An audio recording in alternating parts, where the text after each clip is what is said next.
งชาติและเพลงชาติไทยเป็นสัญลักษณ์ของความเป็นไทยเราจงร่วมใจยืนตรงเคารพธงชาติด้วยความภาคภูมิใจในเอกราชและความเสียสละของบรรพบุรุษไทย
เวลา 8 นาฬิกา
เฉลิมพระชนจอมราชันขวัญถวยราชเทิดพระบาทสมเด็จพระเจ้าอยู่หัวน้ำพระทัยใสพิสุทธิ์ประดุจบัวชาวไทยทั่วทุกทิศพิษพิลมทะทรงเป็นราชาผู้ยิ่งใหญ่ทะทรงเป็นร่มโพชัยจิตอาสาทะทรงเป็นศูนย์รวมใจไทยประชาทะทรงเป็นฉัตรแก้วกล้าสง่าไกลขอพระเกียรติเกริกก้องครองสยามขอพระนามยืนยศสดสวัยขอพระองค์ทรงสมบูรณ์พรานามัยขอพระไทยสุขสว่างกลางผองชนด้วยเกล้าด้วยกระหม่อมขอเดชะข้าพระพุทธเจ้า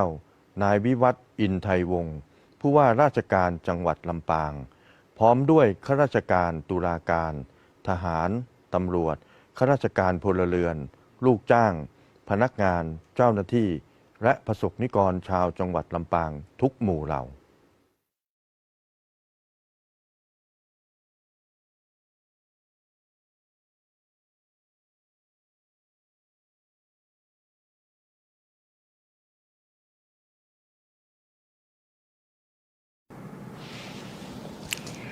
สวัสดีและขอต้อนรับท่านผู้ฟังท่านผู้ชมทุกท่านค่ะเข้าสู่รายการผู้ว่าพบประชาชนพ่อเมืองมีเรื่องเล่านะคะในวันนี้วันศุกร์ที่31กรกฎาคม2569ค่ะ8 นาฬิกาหลังเคารพธงชาติพบกันที่นี่สถานีวิทยุกระจายเสียงแห่งประเทศไทยจังหวัดลำปาง FM 97 เมกะเฮิรตซ์สถานีวิทยุกระจายเสียงแห่งประเทศไทยเพื่อการเรียนรู้และเตือนภัยภาคเหนือ AM 549 กิโลเฮิรตซ์ค่ะและสามารถฟัง งซ้ำได้อีกครั้งนะคะกับการรีรันที่สถานีวิทยุอสมทลำปาง FM 99 MHz ในวันอาทิตย์ 8:30 นาทีนะคะเช้าวันนี้ดิฉันกาญจนาฟูปิงค่ะดำเนินรายการทำหน้าที่ที่จะนำเสนอเรื่องราวต่างๆให้กับทุกท่านได้ติดตามกันนะคะพร้อมกับผู้ร่วมรายการของเราซึ่งก็จะหมุนเวียนนะคะในแต่ละสัปดาห์มีประเด็นน่าสนใจทั้งนั้นเลยค่ะสำหรับสัปดาห์นี้เราพบกับท่านรองผู้ว่าราชการจังหวัดลำปางท่านรณรงค์เทพรักษ์ค่ะสวัสดีท่านรองค่ะครับให้ท่านรองได้ทักทายกับพี่น้องทางบ้านนะคะที่ติดตามกันอยู่วันศุกร์นี้สิ้นเดือนแล้วค่ะท่านรองค่ะครับก็ขอสวัสดีนะครับท่านผู้ดำเนินรายการนะครับแล้วก็ท่านผู้ฟังและท่านผู้ชมนะครับวันนี้ก็31กรกฎาคมนะครับวันสุดท้ายของเดือนกรกฎาคมนะครับก็คงอยู่ในห่วงเวลาของความสุขนะฮะเพราะว่าเมื่อช่วงสัปดาห์ที่ผ่านมาก็เป็นวันหยุดยาวค่ะใช่ค่ะนะครับเป็นวันหยุดที่มีวันสำคัญของทางราชการในหลายๆวันนะครับตั้งแต่วันอังคารวันพุธวันพฤหัสที่28ถึง30กรกฎาคมนะครับก็เป็นวันเฉลิมพระชนมพรรษาของพระบาทสมเด็จพระเจ้าอยู่หัวนะครับแล้วก็วันอาสาฬหบูชาวันเข้าพรรษานะครับจาก3วันที่ผ่านมาเท่าที่ผมได้รับทราบนะก็มีความคึกคักในหลายเรื่องนะครับโดยเฉพาะเรื่องการเดินทางนะครับกับภูมิลำเนาหรือว่าเดินทางไปท่องเที่ยวในที่ต่างๆนะครับของจังหวัดลำปางเราก็ค่อนข้างจะคึกคักนะครับจากการที่มีทั้งพี่น้องนะครับและนักท่องเที่ยวนะครับได้เดินทางมาที่จังหวัดลำปางของเรานะครับวันนี้ก็เป็นวันที่เปิดทำการนะฮะคือแต่ว่าถ้าลาหยุดอีก1วันนะฮะท่านก็จะได้หยุดอีกวันเสาร์วันอาทิตย์นะครับก็ถือว่าเป็นช่วงวันหยุดยาวนะครับก็ขอให้ทุกท่านมีความสุขนะครับส่วนท่านที่กำลังจะเตรียมเดินทางกับภูมิลำเนาก็ขอให้เดินทางกลับถึงบ้านนะครับโดยสวัสดิภาพนะครับค่ะก็ตามที่ท่านรองบอกไปว่าสัปดาห์นี้เนี่ยมีวันหยุดค่อนข้างยาวเลยทีเดียวนะคะหลายท่านได้กลับมาทำงานวันนี้เนี่ยน่าจะเป็นวันแรกของสัปดาห์ด้วยซ้ำนะคะแต่ว่าเสาร์อาทิตย์เดี๋ยวหยุดอีกแล้วเนาะที่ผ่านมาเนี่ยทางจังหวัดลำปางของเราจริงๆแล้วเรามีงานสำคัญเกิดขึ้นหลายงานมากเลยนะคะทั้งในด้านของพิธีสำคัญที่เราจัดขึ้นในช่วงสัปดาห์ของกิจกรรมเฉลิมพระเกียรตินะเนื่องในโอกาสวันเฉลิมพระชนมพรรษาพระบาทสมเด็จพระเจ้าอยู่หัว28กรกฎาคม2569นะคะซึ่งกิจกรรมมีตั้งแต่ช่วงเช้าเลยนะคะไปจนถึงช่วงค่ำมีกิจกรรมหรือว่าในส่วนไหนที่ท่านรองอยากจะเล่าให้กับพี่น้องทางบ้านได้รับฟังกันบ้างเชิญค่ะครับก็เนื่องในโอกาสวันเฉลิมพระชนมพรรษาของพระบาทสมเด็จพระเจ้าอยู่หัวนะครับวันที่28กรกฎาคม2569นะครับจังหวัดลำปางก็ได้จัดกิจกรรมเพื่อเฉลิมพระเกียรติของพระองค์ท่านนะครับแล้วก็เปิดโอกาสให้ทุกภาคส่วนและประสงค์นิกรชาวลำปางนะครับได้ร่วมแสดงออกถึงความจงรักภักดีและก็น้อมรำลึกในพระมหากรุณาธิคุณของท่านนะครับโดยในช่วงเช้านะครับของวันอังคารที่28กรกฎาคมก็มีพิธีทำบุญตักบาตรนะฮะแล้วก็พิธีลงนามเพื่อถวายพระพรชัยมงคลนะครับอันนี้เป็นพิธีในช่วงเช้านะครับส่วนช่วงเย็นก็มีพิธีการถวายเครื่องราชสักการะและวางผ่านพุ่มนะครับเพื่อถวายพระพรชัยมงคลและแสดงความจงรักภักดีนะครับซึ่งจัดที่หอประชุมจังหวัดลำปางนะครับแล้วก็ในวันดังกล่าวก็มีกิจกรรมนะครับในช่วงเช้าอีกกิจกรรมหนึ่งนะครับคือกิจกรรมจิตอาสาเพื่อพัฒนาทำความสะอาดนะครับปรับปรุงภูมิทัศน์แล้วก็ปล่อยพันธุ์ปลานะครับที่บริเวณท่าน้ำวัดเกาะวาลุกาลามนะครับที่ตำบลสวนดอกอำเภอเมืองลำปางครับก็มีกิจกรรมนะครับในหลายๆกิจกรรมนะครับที่จะร่วมในวันที่28ครับแล้วก็อีกกิจกรรมหนึ่งที่สำคัญเช่นเดียวกันนะครับก็จังหวัดลำปางก็ได้การจัดกิจกรรมนะฮะในการบริจาคโลหิตนะครับเพื่อถวายเป็นพระราชกุศลนะครับณอาคารบุญชูตรีทองโรงเรียนบุญยวาสวิทยาลัยนะครับซึ่งก็มีพี่น้องชาวลำปางนะครับไปร่วมกิจกรรมกันอย่างคับข้างนะครับการบริจาคโลหิตเพียง1ครั้งนะครับก็จะสามารถช่วยต่อชีวิตผู้ป่วยได้หลายชีวิตนะครับนับเป็นการแบ่งปันที่ยิ่งใหญ่นะครับแล้วก็เป็นการร่วมทำความดีเพื่อถวายเป็นพระราชกุศลนะครับต่อพระบาทสมเด็จพระเจ้าอยู่หัวของเราด้วยนะครับจังหวัดลำปางก็จึงขอเชิญชวนนะครับข้าราชการหน่วยงานภาครัฐภาคเอกชนและพี่น้องประชาชนทุกหมู่เหล่านะครับที่มีสุขภาพแข็งแรงให้ร่วมกันทำความดีนะครับด้วยการบริจาค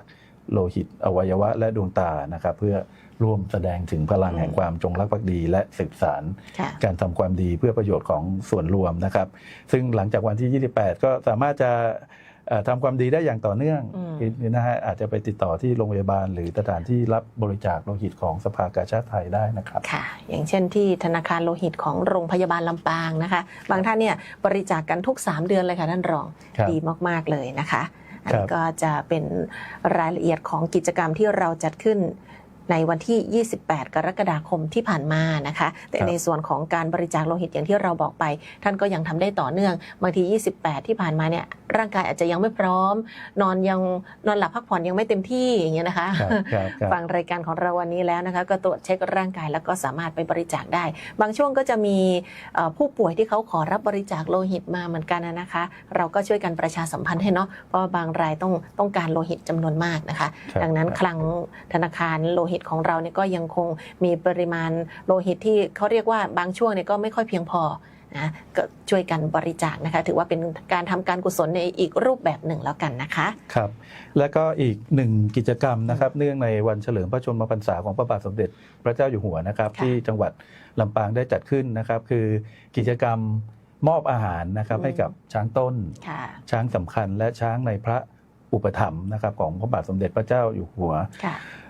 นะครับก็อยากจะนำเรียนนะฮะถึงกิจกรรมนี้นะครับซึ่งได้จัดไปเมื่อวันจันทร์ที่ 27 กรกฎาคมที่ผ่านมาโดยจังหวัดลำปางได้ร่วมกับสถาบันโฆษบาลแห่งชาติในพระอุปถัมภ์นะครับที่อำเภอห้างฉัตรหรือที่พวกเราได้รู้จักกันในนามของศูนย์อนุรักษ์ช้างไทยจังหวัดลำปางนะครับก็ได้ร่วมกันจัดกิจกรรมมอบอาหารให้ช้างต้น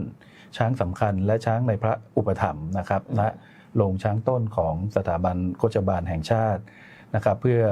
อเฉลิมพระเกียรติและถวายเป็นพระราชกุศลนะครับต่อแก่พระองค์ท่านนะฮะในกิจกรรมดังกล่าวก็มีการมอบอาหารให้แก่ช้างต้นช้างสำคัญนะครับซึ่งได้รับการดูแลอย่างใกล้ชิดนะครับตามหลักวิชาการนะครับเพื่อส่งเสริมนะครับคุณภาพชีวิตนะครับของช้างไทยแล้วก็สร้างความตระหนักถึงคุณค่าและความสำคัญของช้างในฐานะสัตว์คู่บ้านคู่เมืองใช่ค่ะนะครับเป็นสัญลักษณ์สำคัญของชาติไทยแล้วก็เป็นมรดกทางวัฒนธรรมที่ควรร่วมกันอนุรักษ์นะครับโดยจังหวัดลำปางเราก็ได้รับการขนานนามว่าเป็นนครแห่งช้างไทยใช่ค่ะครับก็อยากจะเสริมว่าจังหวัดลำปางเรา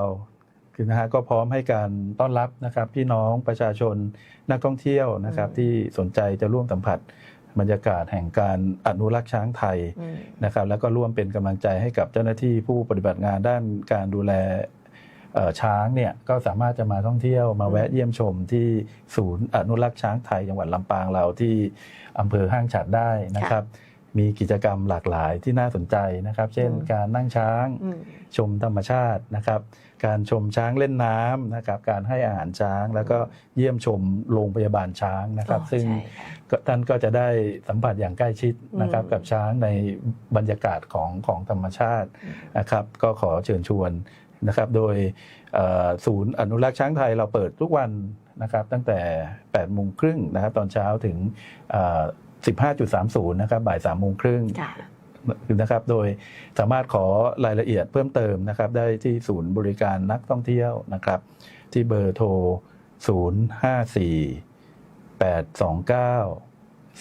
054-829-322 นะครับ 054-829-322 นะครับหรือสามารถติดตามข้อมูลเพิ่มเติมได้ที่เพจของศูนย์อนุรักษ์ช้างไทยจังหวัดลำปางครับนี่ก็ถือว่าเป็นสัตว์คู่บ้านคู่เมืองของเรานะคะแล้วก็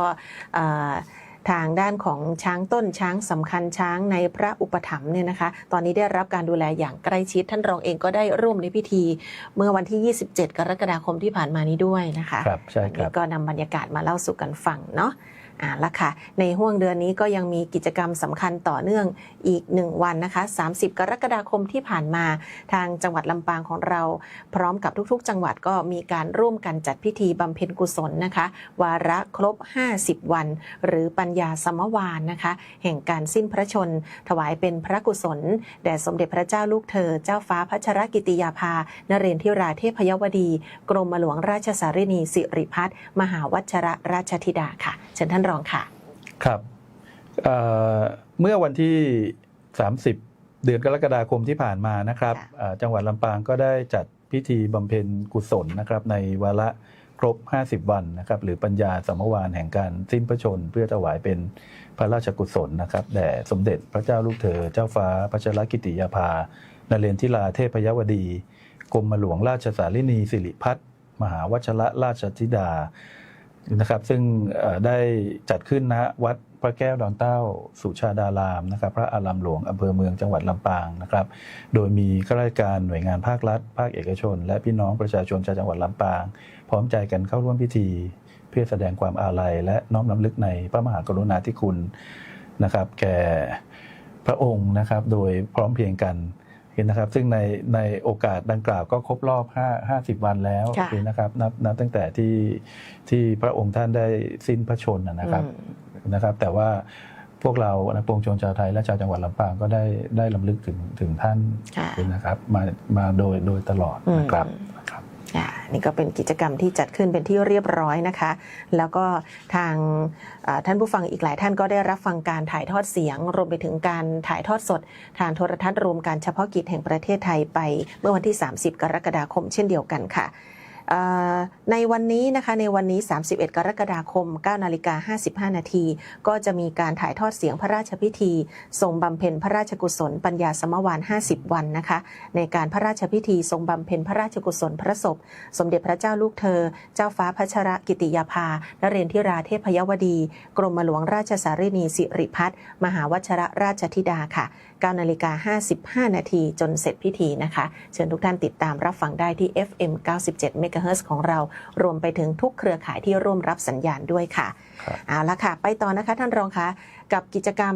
ในสัปดาห์ส่งเสริมพระพุทธศาสนานะมีทั้งวันอาสาฬหบูชาแล้วก็วันเข้าพรรษาค่ะปีนี้พี่น้องพุทธศาสนิกชนร่วมกิจกรรมกันอย่างเนืองแน่นเช่นเคยนะคะเชิญท่านรองค่ะครับก็เนื่องในเทศกาลวันอาสาฬหบูชาและวันเข้าพรรษาทางจังหวัดลำปางเรานะครับร่วมกับพุทธศาสนิกชนนะครับทุกหมู่เหล่านะครับก็ได้ร่วมกันจัดกิจกรรมส่งเสริมพระพุทธศาสนานะครับเนื่องในวันสำคัญทางศาสนา2วันดังกล่าวนะครับซึ่งเราได้จัดหลักๆขึ้นนะฮะที่จังหวัดลำปางใน2วัดก็คือวัดพระแก้วดอนเต้าสุชาดารามพระอารามหลวงนะครับแล้วก็วัดสามัคคีบุญญารามนะครับซึ่งเป็นพระอารามหลวงฝ่ายธรรมยุทธ์นะครับนอกจากนี้ก็ยังมีการจัดกิจกรรมทางศาสนาขึ้นในทุกวัดนะครับในพื้นที่ของจังหวัดลำปางเพื่อสืบสานพระพุทธศาสนาแล้วก็อนุรักษ์ขนบธรรมเนียมประเพณีอันดีงามนะครับรวมถึงการร่วมกันสร้างบุญสร้างกุศลด้วยครับก็วันอาสาฬหบูชาและวันเข้าพรรษานะครับก็เป็นวันที่สำคัญนะครับทางศาสนานะครับและหลังจากวันนี้นะครับพวกเราก็สามารถจะร่วมกันนะครับทำบุญรักษาศีลแล้วก็ฟังธรรมเทศนาเพื่อความเป็นสิริมงคลนะครับแก่ตนเองได้อย่างต่อเนื่องต่อไปครับก็อยากจะนำเรียนอีกเรื่องหนึ่งนะครับเรื่องกิจกรรมส่งเสริมพระพุทธศาสนานะครับอย่างที่ผมได้นำเรียนว่าแม้ว่าวันสำคัญทางศาสนาวันเข้าพรรษาจะผ่านไปแล้วนะครับแต่เราก็สามารถจะร่วมกันทำความดีได้อย่างต่อเนื่องนะครับโดยมีกิจกรรมของกรมการศาสนานะฮะที่ได้จัดกิจกรรมขึ้นที่เรียกว่ากิจกรรมเข้าพรรษา90 วันนะครับเข้าถึงธรรมนะครับและทำความดีเปลี่ยนชีวิตนะครับซึ่งก็เป็นกิจกรรมที่เนื่องในเทศกาลวันอาสาฬหบูชาและวันเข้าพรรษาที่อาจจะเปิดโอกาสให้ประชาชนนะฮะทุกภาคส่วนได้มีส่วนในการทำความดีนะครับอย่างต่อเนื่องนะครับก็โดยอยากจะให้พุทธศาสนิกชนและประชาชนทั่วไปนะครับร่วมกิจกรรมนะฮะต่างๆเช่นกิจกรรมรักษาศีลสร้างชีวิตที่ดีนะครับกิจกรรมงดละเลิกอบายมุขนะครับกิจกรรมทำบุญเข้าพรรษากิจกรรมจิตอาสาเพื่อสังคมนะครับแล้วก็ที่สำคัญคือกิจกรรม1 คน1 ความดีนี่นะครับโดยการทำความดีอย่างน้อยวันละ1 เรื่องนะครับหรืออย่างน้อย มี1ความดีที่ตั้งใจจะทำอย่างต่อเนื่องในตลอด90วันนะครับหลังจากวันเข้าพรรษานะครับเช่นการช่วยเหลือผู้อื่น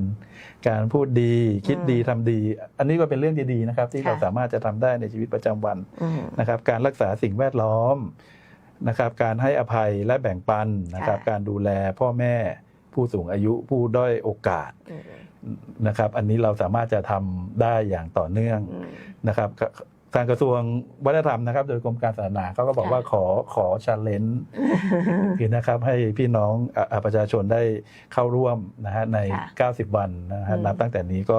ช่วยกันทำความดีในเรื่องต่างๆที่ผมได้นำเรียนแล้วนะครับแล้วก็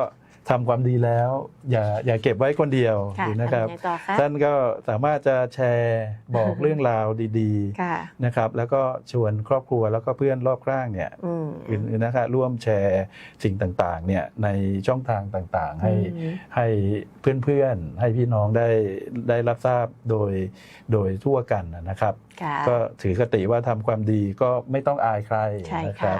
ร่วมกันส่งต่อสิ่งดีๆเพื่อเป็นมงคลให้กับชีวิตนะครับในช่วง90วันนะครับแล้วก็ช่วงวันสำคัญทางศาสนาที่ผมได้นำเรียนแล้วนะครับค่ะปกติเราจะได้ยินแต่งดเหล้าเข้าพรรษาแต่ว่ารอบนี้มาแนวแบบchallengeเนาะซึ่งจริงๆแล้วก็เป็นสิ่งที่เราประพฤติปฏิบัติกันอยู่เป็นประจำอยู่แล้วนะคะไม่ยากเลยอย่างเช่นการดูแลคนในครอบครัวการมีน้ำใจแบ่งปันกันนะคะหรือว่าการพูดดีมีเมตตาการช่วยเหลือผู้อื่นแบบนี้นะคะท่านรองค่ะก็เป็นสิ่งที่ถ้าเราทำได้สังคมก็จะน่าอยู่ขึ้นอีกเยอะเลยครอบครัวเราก็จะน่ารักมากๆนะคะครับการงดเหล้าเข้าพรรษาก็อาจจะเป็นอีก1เรื่องนะครับที่ถือว่าเป็นการทำความดีที่เราอาจจะแชร์แล้วก็ชักชวนนะครับเพื่อนฝูงให้ร่วมปฏิบัติกันนะครับค่ะนี่ก็เป็นกิจกรรมพิเศษนะคะจากทางกรมการศาสนากระทรวงวัฒนธรรมเข้าพรรษา90วันทำความดีเปลี่ยนชีวิตนี่นะคะก็มีความสุขกันในตลอด90วันนี้นะคะแล้วก็เป็นเรื่องที่จริงๆแล้ววิถีชีวิตของคนไทยเราเนี่ยก็จะผูกพันกับเรื่องเหล่านี้อยู่แล้วแหละเพียงแต่ว่าอาจจะมีธีมพิเศษขึ้นมาอีกนิดนึงนะให้ทุกท่านได้ร่วมนะคะแล้วก็ส่งต่อเรื่องราวดีๆนี้ให้กับเพื่อนๆของเราได้รับทราบด้วยเนาะค่ะแล้วค่ะไปต่อกันอีก1ประเด็นเลยนะคะที่ท่านรองเองก็ดูแลในด้านของมิติสังคมวันนี้สิ่งที่เราจะคุยกันในช่วงท้ายนี้นะคะจะเป็นเรื่องของการที่ทางจังหวัดลำปางได้ขับเคลื่อนในการคุ้มครองผู้ทำการขอทานนะคะซึ่งก็ถือว่าเป็นกลุ่มคนในสังคมเราเนี่ยที่ก็ค่อนข้างน่าเป็นห่วงเหมือนกันเนาะทางจังหวัดเนี่ยเรามีการที่จะจัดระเบียบหรือว่ามีการติดตามมีการควบคุมกันยังไงบ้างบริหารจัดการดูแลกลุ่มคนเหล่านี้ยังไงเชิญท่านรองค่ะครับขอบคุณนะครับก็ขอนำเรียนให้ทางท่านผู้ชมและผู้รับฟังนะฮะได้รับทราบก่อนคือนะฮะว่าประเทศไทยเรานะครับก็มีกฎหมายนะครับที่เกี่ยวข้องกับการควบคุมและการคุ้มครองนะครับบุคคลที่อาจจะมาทำการที่เรียกว่าในลักษณะของการขอทานนะครับก็มีกฎหมายที่ชื่อว่าพระราชบัญญัติควบคุมการขอทานพุทธศักราช 2559 นะครับที่เป็นกฎหมายที่มุ่งเน้นนะครับการคุ้มครองนะฮะและพัฒนาคุณภาพชีวิตนะครับของผู้ที่จะทำการขอทานนะครับและที่สำคัญคือป้องกันไม่ให้มีการแสวงหาผลประโยชน์หรือนะฮะจากขอทานนะฮะหลายท่านก็คงจะได้รับทราบข่าวว่าอาจจะมีกลุ่มมีบุคคลคือนะครับบางคนที่ถูกล่อลวงนะครับถูกหลอกลวงนะครับเช่นเด็กและคนชราเนี่ยให้ไปทำการขอทานนะครับซึ่งกฎหมายตัวนี้ที่ออกมาก็มีจุดประสงค์เพื่อจะคุ้มครองนะกลุ่มบุคคลต่างๆเหล่านี้นะครับและก็ถ้าพบว่ายังมีการขอทานเนี่ยเราก็จะพาไปพัฒนานะครับเรื่องคุณภาพชีวิตต่างๆให้ดีขึ้นนะครับโดยกฎหมายเรื่องนี้ก็มีการบังคับใช้มาตั้งแต่ปี 2559 แล้วคือนะครับก็มีการกำหนดนะครับบทลงโทษนะครับแล้วก็การช่วยเหลือนะครับผู้ที่จะทำการขอทานเป็นระบบนะฮะหลักๆก็คือกฎหมายเรื่องนี้ก็บอกว่าห้ามขอเงินนะครับหรือทรัพย์สินโดยไม่มีสิ่งแลกเปลี่ยนนะครับซึ่งการกระทำในลักษณะนี้ก็จะเข้าข่ายเป็นเรื่องของการขอทานนะครับและอีกอันหนึ่งก็คือห้ามบังคับขู่เข็นนะครับหรือจ้างวานให้ผู้อื่นนะครับเช่นเด็กหรือผู้พิการเนี่ยมาขอทานนะครับอันนี้ก็จะเป็นกฎหมายที่กำหนดไว้ครับแล้วก็นอกจากนั้น คือนะฮะก็กำหนดให้มีการแสดงความสามารถคือนะฮะก็สามารถจะคือจะไปขอเงินได้นะฮะตามแหล่งชุมชนตามอะไรต่างๆแต่ว่าให้มีเป็นลักษณะของการแสดงความสามารถนะครับเช่นการเล่นดนตรีนะครับหรือว่าการแสดงความสามารถในที่สาธารณะนะครับแต่ว่าจะต้องแจ้งนะครับแล้วก็ขึ้นทะเบียนกับหน่วยงานของรัฐนะครับซึ่งในจังหวัดลำปางเราก็จะมีสำนักงานการพัฒนาสังคมและความมั่นคงของมนุษย์นะครับหรือปมจเนี่ยเป็นเจ้าของเรื่องนะครับอันนี้ก็อยากนำเรียนนะครับเป็นข้อมูลให้พี่น้องได้รับทราบส่วนในจังหวัดลำปางของเราก็ได้ให้ความสำคัญนะครับในการคุ้มครองและพัฒนาคุณภาพชีวิตของกลุ่มคนที่อาจจะเข้าข่ายเป็นลักษณะของการก่อทานนี้เช่นเดียวกันนะครับโดยเมื่อวันที่ 20 กรกฎาคมที่ผ่านมานะครับก็ท่านผู้ว่าราชการจังหวัดได้มอบหมายให้ผมเป็นประธานการประชุมคณะอนุกรรมการควบคุมการขอทานจังหวัดลำปางนะครับซึ่งเป็นการประชุมที่มีวัตถุประสงค์ในการรับทราบผลการดำเนินการนะครับตามกฎหมายควบคุมการก่อทานที่ผมได้นำเรียนไปเบื้องต้นนะครับก็ได้ทราบข้อมูลว่าทั้งประเทศนะครับตอนนี้มีผู้ที่เข้าข่ายเป็นลักษณะของขอทานเนี่ยนะครับจำนวนทั้งสิ้น 4,500 กับ 8 รายนะครับส่วนของจังหวัดลำปางของเราเองนะครับณตอนนี้ก็ยังไม่พบปัญหานะครับที่เกี่ยวข้องกับการขอทานในพื้นที่นะครับแต่ว่าทางจังหวัดโดยสำนักงานพัฒนาสังคมและความมั่นคงของมนุษย์จังหวัดลำปางเนี่ยร่วมกับภาคีเครือข่ายวันโฮมนะครับฝ่ายปกครองเจ้าหน้าที่ตำรวจองค์กรปกครองส่วนท้องถิ่นนะครับก็ได้บูรณาการลงพื้นที่นะครับเพื่อจัดระเบียบคนขอทานในทุกเดือนนะครับก็อันนี้ก็อยากจะนำเรียนว่าทางจังหวัดเราก็ให้ความสำคัญนะครับในการดูแลเกี่ยวกับปัญหานี้นะครับส่วนอีกส่วนหนึ่งนะครับที่เกี่ยวข้องเนี่ยเรายังไม่พบปัญหาเกี่ยวกับผู้ขอทานนะครับแต่ว่าเราก็มีผู้ที่มีความประสงค์จะแสดงความสามารถนะครับอย่างที่ผมได้นำเรียนแล้วครับก็มีผู้ประสงค์ที่จะแสดงความสามารถนะฮะทั้งประเทศเนี่ยมีผู้ที่ได้รับบัตรประจำตัวนะครับผู้ที่แสดงความสามารถจำนวนทั้งสิ้น 2,600 คนเศษนะครับส่วนในจังหวัดลำปางเรานะครับตั้งแต่เก็บข้อมูลมาตั้งแต่วันที่ 1 ตุลาคม 2559 มาจนถึงปีปัจจุบันเนี่ยก็มีผู้ได้รับบัตรประจำตัวผู้ที่จะแสดงความสามารถพิเศษแล้วจำนวน 182 รายนะครับแล้วก็จังหวัดลำปางได้กำหนดพื้นที่สาธารณะสำหรับผู้ที่จะแสดงความสามารถตามกฎหมายนะครับแล้วก็ได้รับเงินได้รับทรัพย์สินเนี่ยในจังหวัดลำปางของเรามีจำนวนทั้งสิ้น3 แห่งนะครับก็คือเทศบาลนครลำปางเขตเทศบาลตำบลแม่เมาะแล้วก็องค์การบริหารส่วนตำบลพิชัยคือนะฮะซึ่งตอนนี้ก็ได้รับการยกฐานะนะครับเป็นเทศบาลต่างๆคือนะครับอันนี้ก็เป็นสิ่งที่อยากจะนำเรียนให้ท่านผู้ชมท่านผู้ฟังได้รับทราบ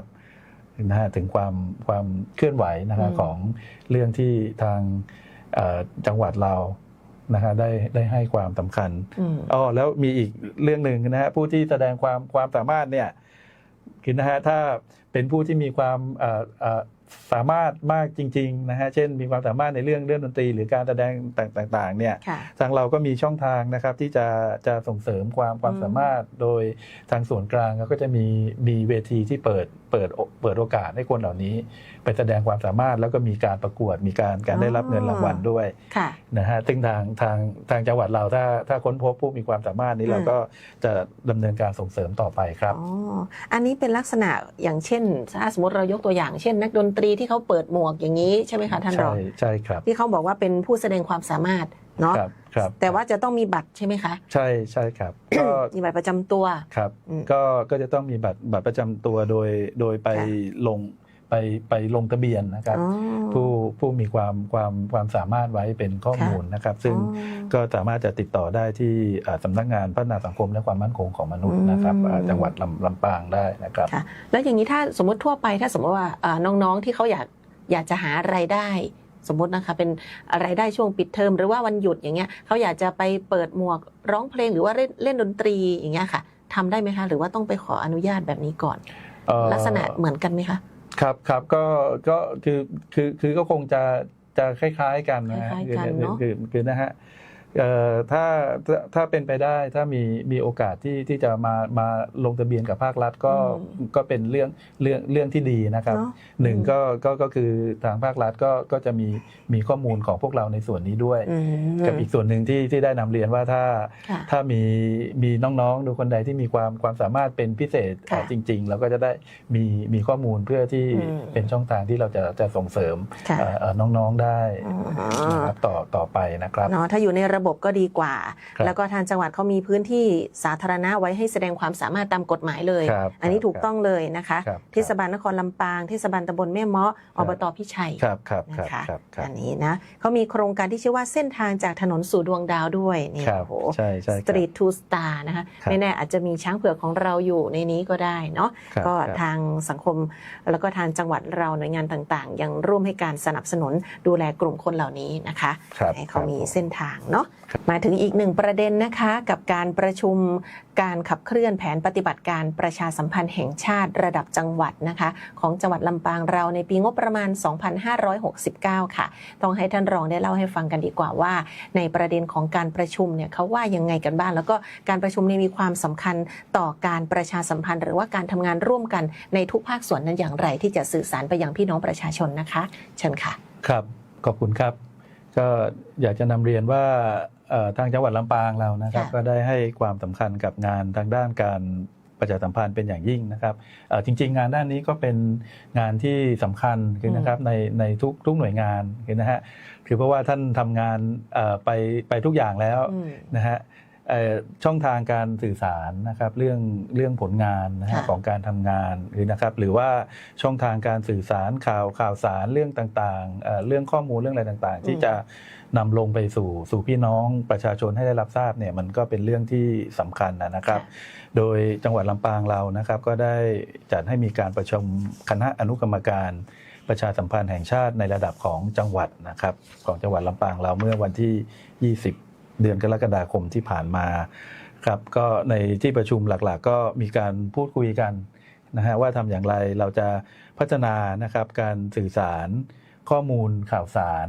นะครับโดยเฉพาะข้อมูลข่าวสารที่ส่งผลกระทบต่อประชาชนให้ลงไปสู่ประชาชนนะครับได้มากนะครับและรวดเร็ว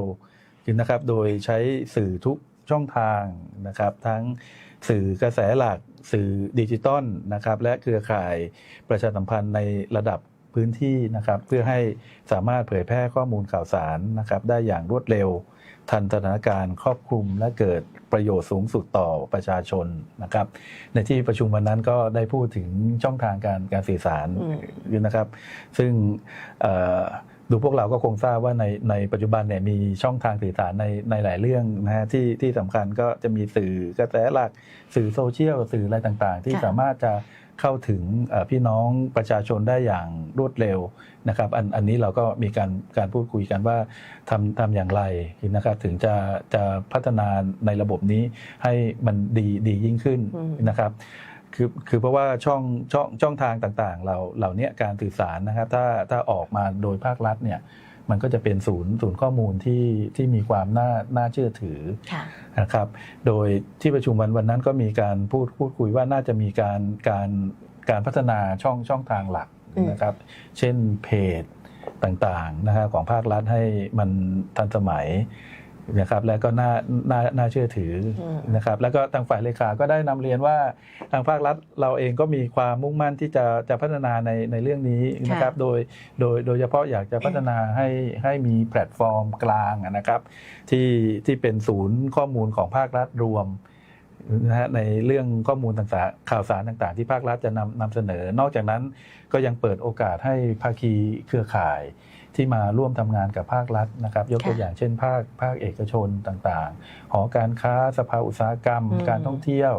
นะครับที่อยากจะประชาสัมพันธ์หรือว่าเผยแพร่ข้อมูลเนี่ยก็สามารถจะมาใช้แพลตฟอร์มกลางนะครับของรัฐในส่วนนี้ได้ เพราะว่าแพลตฟอร์มกลางตัวนี้ก็จะเป็นแหล่งข้อมูลภาครัฐที่น่าเชื่อถือนะครับซึ่งในเรื่องนี้ทางกลุ่มจังหวัดภาคเหนือเรานะครับทางมหาวิทยาลัยเชียงใหม่ก็ได้มีการเริ่มนะครับที่จะพัฒนาปรับปรุงแพลตฟอร์มในเรื่องนี้นะครับซึ่งจังหวัดลำปางของเราก็จะได้มีการไปร่วมดำเนินการในส่วนนี้ต่อไปนะครับแต่อีกส่วนหนึ่งที่สำคัญเช่นเดียวกันนะครับก็ยังมีพี่น้องนะครับประชาชนที่ยังอยู่ในพื้นที่ห่างไกลนะครับในตำบลหมู่บ้านเนี่ยก็จากผลการวิจัยการอะไรต่างๆก็ได้รับทราบว่าพี่น้องต่างๆเหล่านี้ก็ยังรับฟังข้อมูลข่าวสารจากสื่อต่างๆที่เป็นสื่อดั้งเดิมนะครับเช่นหอกระจายข่าวคือนะฮะหรือสิ่งต่างๆเนี่ยในเรื่องนี้ทางจังหวัดลำปางเราก็ยังให้ความสำคัญนะครับก็โดยมอบหมายให้ทางสำนักงานประชาสัมพันธ์จังหวัดคือนะฮะได้ให้ความสำคัญในเรื่องนี้ด้วยโดยเฉพาะอย่างยิ่งเช่นการจัดนะชุดข้อมูลชุดอะไรต่างๆที่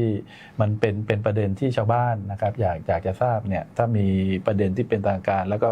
อยากจะเผยแพร่เนี่ยก็จัดเป็นชุดข้อมูลแล้วก็นำไปให้ในระดับของพื้นที่นะครับท่านนายอำเภอท่านกำนันผู้ใหญ่บ้านองค์กรปกครองส่วนท้องถิ่นได้นำไปขยายผลในสื่อดั้งเดิมที่อยู่ในพื้นที่ครับอันนี้ก็เป็นส่วนที่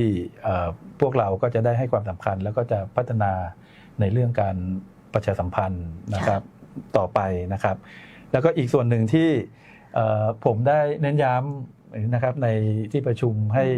ช่วยกันดำเนินการก็คือ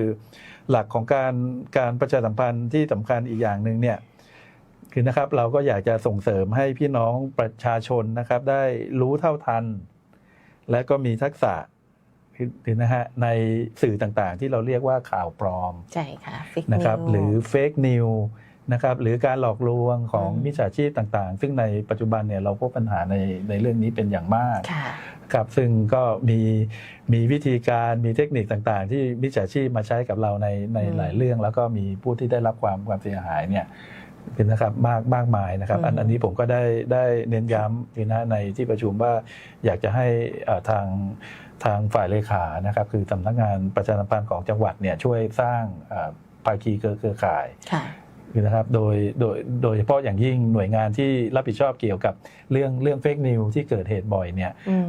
ให้พวกเขาเนี่ยได้ช่วยกันจัดทำชุดข้อมูลนะฮะเพื่อแจ้งเตือนนะฮะเพื่อป้องกันแล้วก็รู้เท่าทันสิ่งต่างๆเหล่านี้นะฮะแล้วก็ทางประชาสัมพันธ์ก็ช่วยเผยแพร่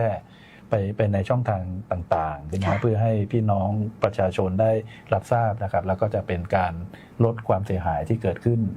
นะครับเกี่ยวกับเรื่องข่าวปลอมหรือเฟกนิวอะไรต่างๆนะครับค่ะซึ่งจะเห็นได้ว่าการประชาสัมพันธ์ณปัจจุบันนี้เนี่ยนอกจากเราจะเลือกสื่อสารผ่านช่องทางที่เข้าถึงกลุ่มเป้าหมายแต่ละกลุ่มเนี่ยนะคะแตกต่างกันไปแล้วอีกอย่างนึงก็คือตอนนี้การสื่อสารเนี่ยเราจะต้องมีการตรวจสอบคัดกรองหรือว่าการป้องกันข่าวปลอมอย่างที่ท่านรองบอกไปด้วยเพราะว่ามีเยอะมากจริงๆนะคะจะต้องมีหน่วยงานที่ทำหน้าที่แล้วก็เชื่อถือได้นะสื่อสารไปยังพี่น้องประชาชนให้เขาได้แยกออกว่าอันไหนจริงอันไหนปลอมด้วยนะคะ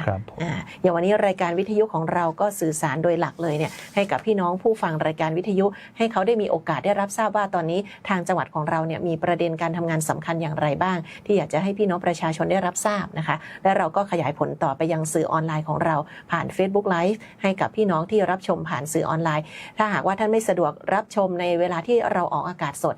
ว่างตอนไหนก็สามารถย้อนกลับมาคลิกมาฟังมาชมรายการได้อีกนะคะ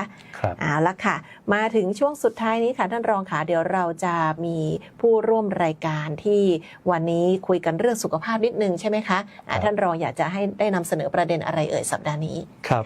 ก็เดี๋ยวต่อจาก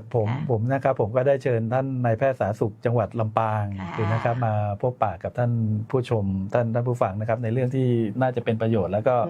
เป็นเรื่องที่ทุกท่านก็คงจะให้ความสนใจนะครับเพราะว่าเราก็เข้าหน้าฝนมาได้สักพักหนึ่งแล้วนะครับแล้วก็ หน้าฝนก็จะมากับโรคระบาดหรือว่าโรคติดต่อต่างๆขึ้นนะครับซึ่งวันนี้นะครับท่านนายแพทย์สาธารณสุขจังหวัดท่านก็จะมาให้ความรู้นะครับเกี่ยวกับภัยสุขภาพที่พบบ่อยแล้วก็แนะนำวิธีที่จะป้องกันตนเองนะครับทั้งตัวพี่น้องเองนะครับและก็บุตรหลานนะครับที่อยู่ในความปกครองด้วยก็คิดว่าในเรื่องนี้ก็น่าจะเป็นประโยชน์กับทุกท่านนะครับก็ขอให้ทุกท่านได้รับฟังแล้วก็ได้ทำตามนะครับแล้วก็ขอให้ทุกท่านได้สุขภาพดีนะครับในช่วงหน้าฝนนะครับที่ผ่านมาและในช่วงต่อไปนะครับค่ะก็ดูแลสุขภาพกันเดี๋ยวช่วงหน้าไปคุยกับคุณหมอนะคะแต่สำหรับช่วงแรกนี้กับรายการผู้ว่าพบประชาชนพ่อเมืองมีเรื่องเล่าขอบคุณผู้ร่วมรายการของเราค่ะท่านรองผู้ว่าราชการจังหวัดลำปางท่านรณรงค์เทพรักษ์นะคะขอบพระคุณค่ะท่านรองค่ะครับขอบคุณครับค่ะเอาละค่ะช่วงนี้เราพักกันสักครู่ค่ะสวัสดีพี่น้องชาวจังหวัดลำปางที่รักทุกท่านครับกับผมนายวิวัฒน์อินเทวงศ์ผู้ว่าการจังหวัดลำปางวันนี้ก็อยากจะขอเชิญชวนพี่น้องประชาชนเข้าร่วมกิจกรรมเดินวิ่งปั่นป้องกันอัมพาตครั้งที่12เฉลิมพระเกียรติโดยกิจกรรมจะจัดขึ้นในวันอาทิตย์ที่1พฤศจิกายน2569ณโรงเรียนบุญยวาสวิทยาลัยสนามกีฬานะครับโดยสามารถสมัครได้ตั้งแต่วันนี้จนถึงวันที่31สิงหาคม2569เชิญชวนพี่น้องประชาชนนะครับมาออกกำลังกายไปด้วยกันป้องกันอัมพฤกษ์ป้องกันอัมพาตในกิจกรรมเดินวิ่งปั่นป้องกันอัมพาตครั้งที่12เฉลิมพระเกียรติครับขอบพระคุณและสวัสดีครับ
เข้าสู่ในช่วงที่2ค่ะกับรายการผู้ว่าพบประชาชนพ่อเมืองมีเรื่องเล่าค่ะอยู่กับทางท่านนายแพทย์สาธารณสุขจังหวัดลำปางนายแพทย์ทวีรัตน์ศรีกุลวงศ์นะคะสวัสดีคุณหมอค่ะสวัสดีครับเอาละค่ะคุยกันเรื่องของโรคที่มากับหน้าฝน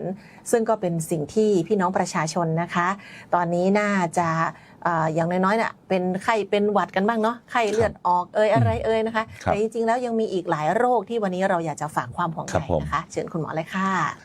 วันนี้ก็จะมาพูดถึงโรคและก็ภัยสุขภาพนะฮะที่มากับฤดูฝนนะครับซึ่งจริงๆเนี้ยแบ่งออกเป็น4กลุ่มใหญ่ๆครับอันที่หนึ่งเลยคือโรคที่มันเกิดจากเราไปตากฝนนะฮะก็จะเป็นโรคติดต่อทางเดินหายใจนะครับเป็นไข้หวัดไข้ไออะไรต่างๆนี่กลุ่มที่1นะครับแล้วก็อันที่2เลยก็คือโรคที่เกิดจากการไปประกอบอาชีพนะฮะเพราะว่าหน้าฝนมาคนก็ต้องเริ่มไปทำอาชีพโดยเฉพาะการเกษตรนะครับทำนาทำสวนทำไร่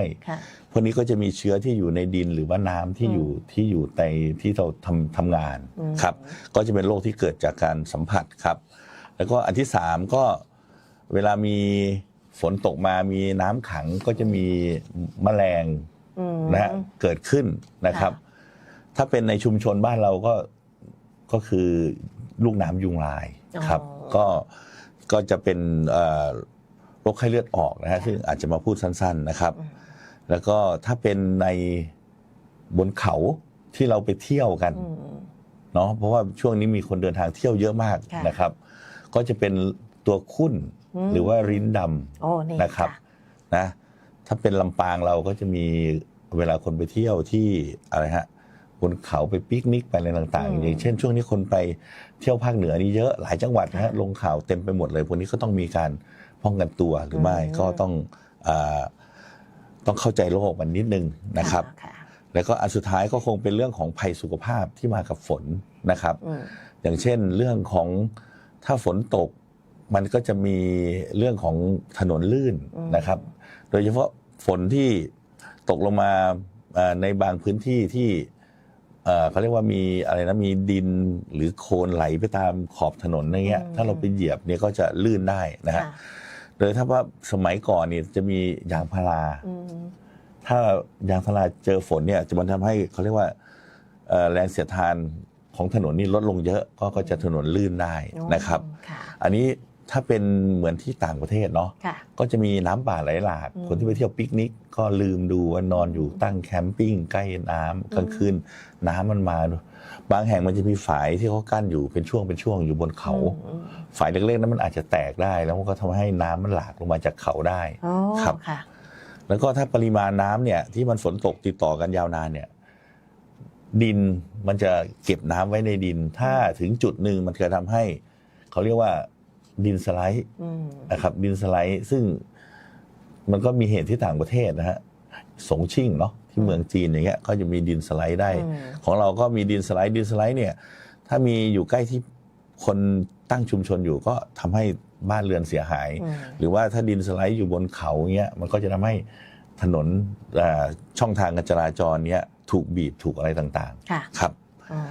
เริ่มอันแรกเลยนะครับก็คงเป็นโรคที่มาจากเรื่องของโรคติดต่อทางเดินหายใจช่วงนี้ก็จะเป็นเรื่องของไข้หวัดครับไข้หวัดก็จะมีประเด็นว่าเราไปตากฝนเล็กๆน้อยๆนะครับแล้วก็เข้าบ้านแล้วก็ไม่ได้ทำความสะอาดไม่ได้อาบน้ำสระผมใช่แบบนี้ชอบติดหวัดนะฮะเขาก็เลยต้องแนะนำว่าต้องอาบน้ำสระผมเช็ดตัวให้เรียบร้อยแบบนี้ก็จะเป็นการทำความสะอาดทั้งตัวไปนะครับเปียกฝนเข้าบ้านอย่างเงี้ยเอาเลยได้เรื่องเลยอีกวันนึงตื่นมาไม่ควรจะปล่อยไว้นานควรจะรีบอาบน้ำทำความสะอาดไปเลยทำร่างกายให้อบอุ่นเนาะครับทำร่างกายความอบอุ่นแล้วก็บางทีที่เรารับมามันเป็นฝนที่พึ่งเขาเรียกว่าอะไรพึ่งนำเชื้อโรคเข้ามา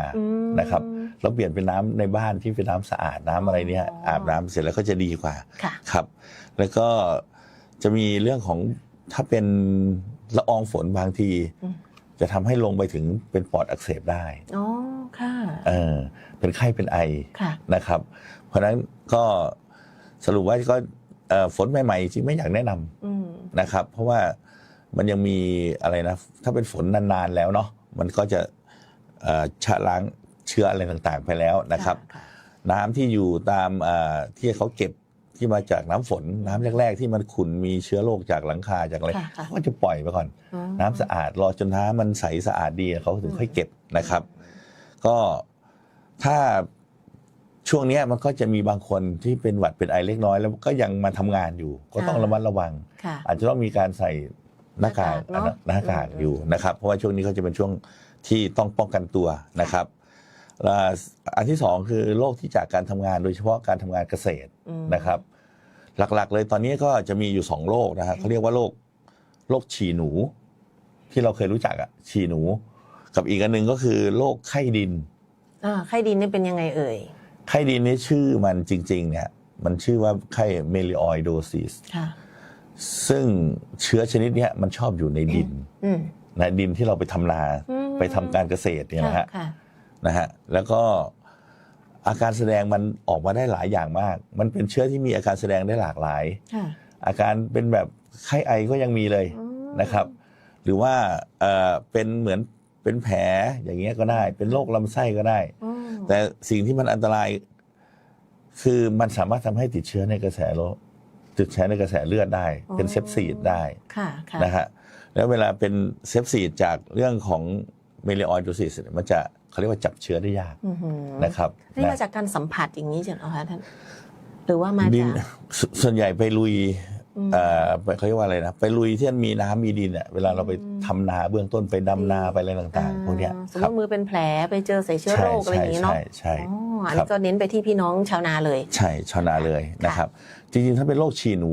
ส่วนใหญ่จะเป็นตอนเก็บเกี่ยวผลผลิตมากกว่าตอนลงที่ไปทำนาทำปลูกตอนเริ่มต้นเนี่ยน่าจะเป็นเมลิออยเป็นโรคไข้ดินมากกว่า แต่ว่าบางทีเราก็ทั้งเก็บทั้งเกี่ยวทั้งปลูกทั้งอะไรก็จะอยู่ด้วยกันนะฮะก็จะเป็นโรคฉี่หนูโรคฉี่หนูนี่ก็จะเป็นโรคหนึ่งที่เราเคยได้ยินชื่อมานานนะครับพวกนี้ก็ติดเชื้อในกระแสเลือดแล้วก็มีทำให้อวัยวะหลายๆอวัยวะเนี่ยล้มเหลวแล้วก็อาจจะเสียชีวิตได้อันตรายนะคะช่วงนี้ก็ถ้าเป็นไปได้ก็เขาเรียกว่ามีบูธที่มันสูงขึ้นกว่าเดิมครับเพราะมันเป็นกับเรื่องว่าเชื้อมันพบเจอได้ง่ายแต่ถ้าให้แนะนำก็ทุกวันนี้ก็อยากให้แนะนำบูธฮะแต่ตอนนี้ถ้าบูธธรรมดาก็อาจจะเยอะไม่พอถ้าจะให้ดีต้องไม่ให้เปียกน้ำควรจะใส่บูธที่มันสูงขึ้นตอนนี้เขามีเหมือนบูธนินจาที่มันใส่สูงขึ้นมาถึงต้นขาก็มีครับอันนี้ถ้าใครที่โดยเฉพาะคนที่มีแผลนี่ยิ่งไม่ควรให้ถูกกับอย่าประมาทเลยนะครับพวกนี้ครับก็2โรคนี้เป็นโรคที่เกิดจากการทำนาจะทำงานทางการเกษตรตอนนี้ถ้าเป็นกลุ่มเด็กส่วนนี้ช่วงนี้ฤดูนี้จะเป็นเรื่องมือเท้าปาก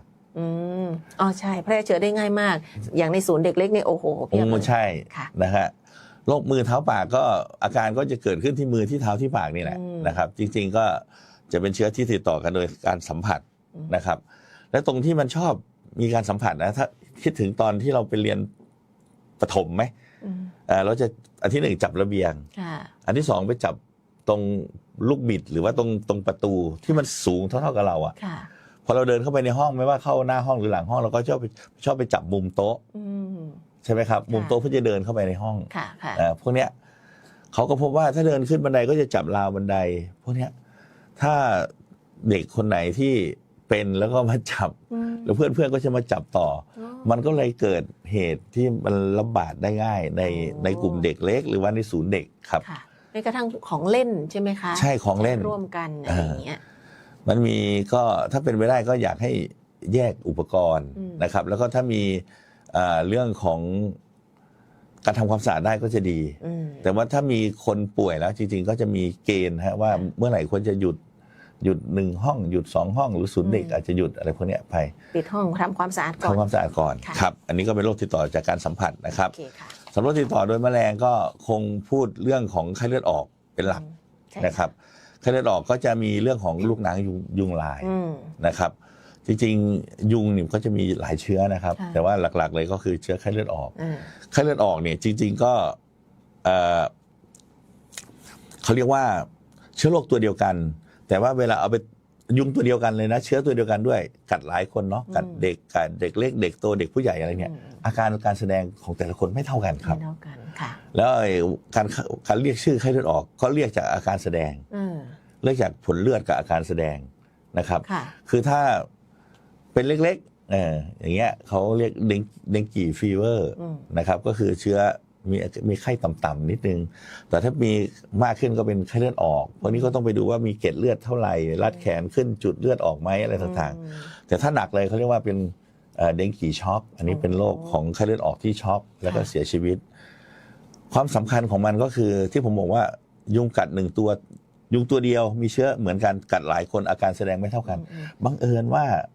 อาจจะมีใครคนใดคนหนึ่งถึงขั้นช็อกถึงขั้นเสียชีวิตได้ใช่ใช่ซึ่งตรงนี้ถือว่าเป็น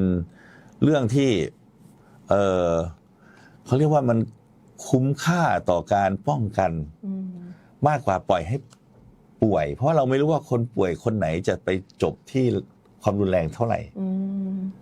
การแสดงอาการของแต่ละคนไม่เหมือนกันจริงๆเนาะครับไม่เหมือนกันครับเพราะฉะนั้นก็รุนแรงของไข้เลือดออกก็ควรจะมีการดำเนินการป้องกันนะฮะอย่างเช่นถ้าเป็นฤดูฝนเนี่ยก็คือคว่ำกะโหลกกะลากระโปรงกระแป๋งนะครับแล้วก็ไม่ให้มีตัวน้ำขังเพื่อที่ยุงมันจะไปไข่นะครับถ้ามีบ่อน้ำจริงๆที่เป็นบ่อน้ำธรรมชาติหรือบ่อน้ำอะไรเนี่ยปล่อยปลานะครับถ้าเป็นในเมืองในชุมชนเมืองเนี่ยในร่องน้ำที่น้ำขังเนี่ยเขาให้เอาน้ำมันเครื่องไปหยอดใส่นิดนึงน้ำมันเครื่องไปหยอดแล้วมันทำให้ตัวของลูกน้ำไม่สามารถขึ้นมาหายใจได้มันก็จะเสียชีวิตอันนี้ประเด็นนี้ขออนุญาตถามคุณหมอเพิ่มเติมนิดนึงว่าตอนนี้แนวโน้มของผู้ป่วยลำปางเราเป็นยังไงคะยังดีอยู่ครับยังถือว่าโอเคอยู่ยังถือว่าน้อยอยู่ครับพี่น้องอสมทำงานกันยังถือว่าพี่น้องต้องชื่นชมครับอันนี้พี่น้องอสมยังทำงานดีนะครับใส่สายเอาเบียดกันเลยครับแต่ว่าก็ มันก็จะมีเขาเรียกว่าไข้เลือดออกมันจะมีอยู่4ชนิดแต่ว่าโดยทั่วๆไปมันจะเว้นประมาณ 2-3 ปีแล้วกลับมาระบาดอีกครั้งหนึ่ง ค่ะ มันเป็นรอบของมันครับเป็นรอบของมัน เพราะฉะนั้นช่วงนี้อาจจะเป็นรอบที่มันยังไม่ระบาดนะครับ แต่ไม่แน่ว่าปลายปีหรือปีหน้าอะไรเนี่ยอาจจะระบาดอย่างนี้ก็ได้นะครับ ป้องกันไว้ก่อน ครับ นะคะ เรื่องภัยสุขภาพนอกจากโคลนถล่มหรือว่าถนนลื่นอะไรแล้วก็อยากจะฝากไว้อีกสักเรื่อง2เรื่องฮะก็คือเรื่องเห็ดพิษโอ้หน้านี้หน้าเห็ดเลย ใช่ ค่ะ ฮะก็จะมีเรื่องเห็ดพิษที่ว่าเรามีเจอที่งาว ค่ะ ครับ เป็นยังไงเอ่ย ก็มีคนไปเก็บเห็ดนะเป็นถ้าเป็นภาษากลางเขาเรียกเห็ดละโงกนะฮะภาษาเหนือเห็ด อะไรคะ เห็ดที่มันเหลือง อ๋อ บ้านเรานี่ช่วงนี้จะเป็นไข่ห่านไข่เหลืองเยอะ ๆใช่นั่นแหละไข่ห่านไข่เหลือง ซึ่งเห็ดที่มันเป็นเห็ดพิษเนี่ยเขาเรียกละโงกหินซึ่งเห็ดละโงกก็คือไข่ห่านไข่เหลืองเนี่ยกับเห็ดละโงกหินเนี่ยตอนที่มันเป็นไข่นี่แหละมันคล้ายกันมากเพราะตอนที่มันเป็นไข่มันแยกยากถ้ามันเป็นต้นโตขึ้นมามันจะมีวิธีดูหมวกเขาเรียกหมวกเห็ดดูตรงลำต้นเห็ดว่ามันกลวงไม่กลวงอะไรพวกนี้นะครับหรือว่าดูตรงที่มันเป็นรากของมันว่าจะมีเยื่อใยอะไรหรือเปล่าจะพอแยกได้นะครับ ก็ให้แนะนำว่าถ้าไม่มั่นใจก็อย่าทานไอ้ที่เราไม่มั่นใจ เพราะว่าวิธีการทดสอบต่างๆส่วนใหญ่ทางการแพทย์ไม่ค่อยรับรองมีคนไปเอาอะไรนะเอาช้อนทองเหลืองไปจุ่มเอาข้าวสารไปต้มใส่อะไรเงี้ยนะครับหลายๆแบบการทดสอบมันไม่ค่อย100%หรือว่าไปดูว่าเห็ดถูกแมงกินหรือเปล่าอะไรเงี้ยฮะเห็ดพิษแมลงบางตัวก็มีสารต้านพิษมันยังไปกินเห็ดพิษได้เลยอ่ะนะก็ยังตอบยังไม่ได้นะครับนะเอาที่ท่านมั่นใจเอาดอกที่ท่านมั่นใจว่ามันเป็นเห็ดไข่ห่านจริงอ่ะเนี่ยถึงจะแนะนำให้รับประทานครับค่ะอันนี้ถ้ามีอาการขึ้นมาสมมุติว่าเจอเห็ดที่เป็นพิษเนาะครับมีอาการขึ้นมาแล้วรีบไปหาหมอเลยนะโอ้ต้องรีบมากๆเลยนะครับนะเพราะว่าตอนนี้ทางหมอก็ถ้าทานเยอะนี่อัตราเสียชีวิตนี่สูงมากนะครับอย่างเคสที่คุณหมอเล่าให้ฟังเมื่อกี้นี้เป็นยังไงคะอาการเขา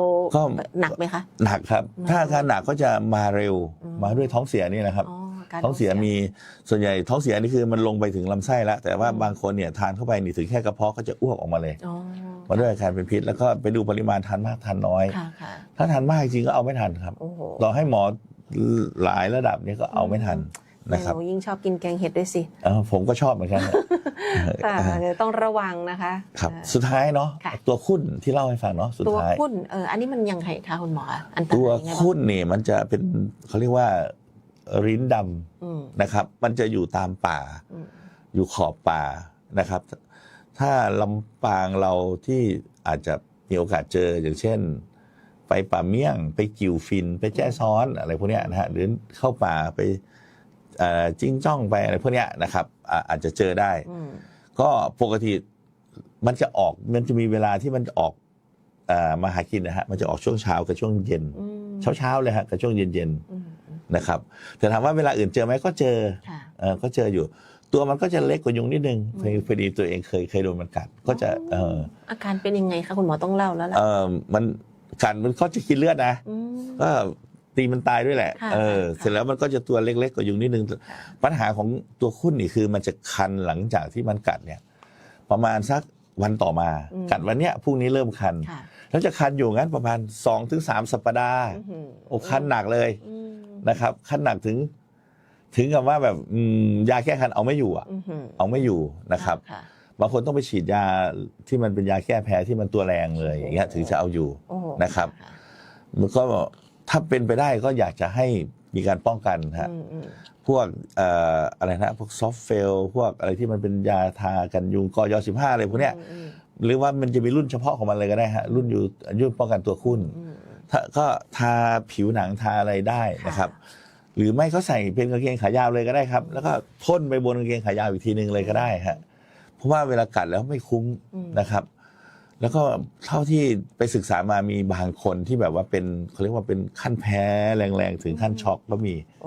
ครับอันนี้คือพิษเลยก็ไม่ว่าที่ไหนฮะ ก็ที่เป็นเข้าป่านะ แต่ว่าถ้าที่ผมไปเที่ยวมานี่ก็จะมีที่หนึ่งที่ทำให้รู้จักมันก็คือเขาเรียกว่าช่องเย็นที่กำแพงเพชรแล้วตอนหลังก็มีคนบอกอย่างนั้นอย่างนี้ที่ช่องเย็นเนี่ยเจ้าที่อุทยานเขาจะมีขวดทำไว้ขายเลยฮะว่าถ้าขึ้นไปต้องทาก่อนอย่างเงี้ยนะครับก็ให้ระมัดระวังนะครับครับอันนี้ก็เป็นโรคที่พบบ่อยนะฮะในช่วงที่เป็นช่วงฤดูฝนนะครับก็จะมีทั้ง3โรคนะฮะโรคที่นำโดยแมลงนะครับไข้เลือดออกตัวขุ่นนะครับโรคที่เกิดจากการไปทำงานนะครับก็จะมีเรื่องของโรคฉี่หนูโรคเมลิออยโรคไข้ดินนะครับหรือโรคอีกโรคหนึ่งก็จะเป็นโรคสครับไทฟัสซึ่งมันก็จะเป็นโรคจากการทำงานเหมือนกันนะครับแล้วก็อีกโรคหนึ่งก็จะเป็นโรคที่มาจากฝนเนาะเป็นไข้หวัดโรคไอหรือลงปอดเราก็จะเป็นโรคปอดอักเสบได้นะครับสุดท้ายก็เป็นเรื่องของภัยนะครับก็เป็นเรื่องของการเดินทางเป็นเรื่องของน้ำเรื่องของฝนที่มันจะทำให้ดินถล่มทำให้ถนนมันมีความลื่นมากขึ้นนะครับก็ฝากให้ดูแลสุขภาพด้วยนะครับจากสำนักงานสาธารณสุขจังหวัดลำปางครับผมฟังคุณหมอแล้วบางทีนึกว่าคุยกับปภ.อยู่เหมือนกันนะคะเนี่ย ภารกิจของเราตอนนี้เยอะมากเลยนะคะครอบคลุมไปถึงเรื่องของอาจจะเป็นอุบัติเหตุหรือว่าภัยที่อาจจะเกิดขึ้นได้นะในช่วงของหน้าฝนแบบนี้นะคะก็ครบถ้วนนะคะสำหรับสัปดาห์นี้รายการผู้ว่าพบประชาชนพ่อเมืองมีเรื่องเล่าค่ะแขกของเรานะคะวันนี้ที่เราจะลาไปพร้อมกันเลยท่านนายแพทย์สาธารณสุขจังหวัดลำปางนะคะได้ฟังความรู้จากท่านนายแพทย์ทวีรัตน์ศรีกุลวงศ์นะคะแล้วก็สัปดาห์หน้าเราก็จะกลับมาพบกันใหม่ 8 นาฬิกาเช่นเคยค่ะที่นี่ FM 97 เมกะเฮิรตซ์ สวท ลำปางนะคะรายการผู้ว่าพบประชาชนพ่อเมืองมีเรื่องเล่าเราทั้งสองคนอำลาท่านผู้ฟังท่านผู้ชมทุกท่านไปก่อนค่ะจนกว่าจะพบกันใหม่นะคะวันนี้สวัสดีค่ะสวัสดีครับ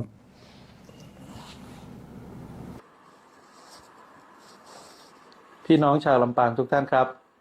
กระผมขอเชิญชวนทุกท่านมาร่วมกันสร้างประวัติศาสตร์เพื่อสุขภาพในงานเดินวิ่งปั่นป้องกันอัมพาตครั้งที่ 12 เฉลิมพระเกียรติภายใต้แนวคิดสโตรก 4 โรค 6 พฤติกรรมรู้แล้วทำป้องกันได้มาร่วมกันแสดงพลังคนลำปางเพื่อร่างกายที่แข็งแรงและสร้างสมองที่ดีไปด้วยกันในวันอาทิตย์ที่ 1 พฤศจิกายน